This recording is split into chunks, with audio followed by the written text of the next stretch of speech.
পবিত্র ঈদুল আজহা উপলক্ষে বিশ্বজুড়ে ভাইরাল হওয়া মহিষ ডোনাল্ড ট্রাম্পকে লাল গালিচায় সংবর্ধনা দিয়ে বিদায় দিয়েছে নারায়ণগঞ্জের রাবেয়া এগ্রো ফার্মের মালিকপক্ষ।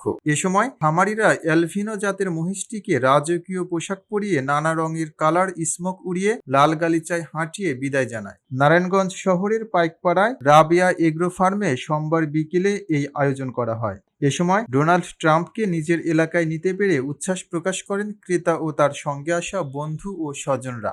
দেখতে অনেকটাই ডোনাল্ড ট্রাম্পের মতো চুলের গঠন এবং চেহারা আকৃতি।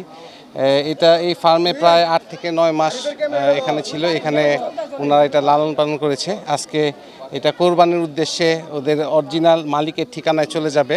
খামার কর্তৃপক্ষ জানিয়েছে, প্রায় 10 মাস আগে রাজশাহী থেকে গোলাপি রঙের আকর্ষণীয় এই মহিষটিকে আনা হয় খামারে। এরপর মার্কিন প্রেসিডেন্ট ডোনাল্ড ট্রাম্পের চুলের মতোই মহিষটির চুল দেখে নামটি রাখা হয়। তার পরিচিতি ছড়িয়ে পড়ার পর প্রতিদিন অসংখ্য কৌতূহলী মানুষ মহিষটিকে দেখতে ভিড় করে। দিন পালছি, একটু তো স্বাভাবিক খারাপ লাগবেই, ওটা আছে। প্লাস সন্তুষ্টিটা, আল্লাহ সন্তুষ্টির জন্য কুরবানি হবে, এটাই সবচেয়ে বড় শুকরিয়া আল্লাহর কাছে।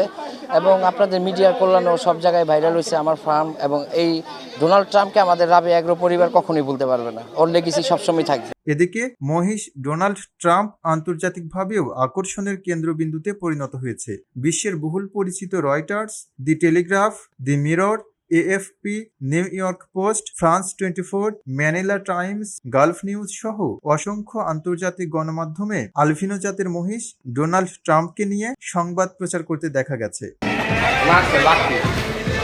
সোমবার বিকেলে ভাইরাল এই ডোনাল্ড ট্রাম্প ঢাকায় ক্রেতার বাড়িতে চলে যায়। খবরের কাগজ, নিখাত, নির্ভীক, নিরপেক্ষ।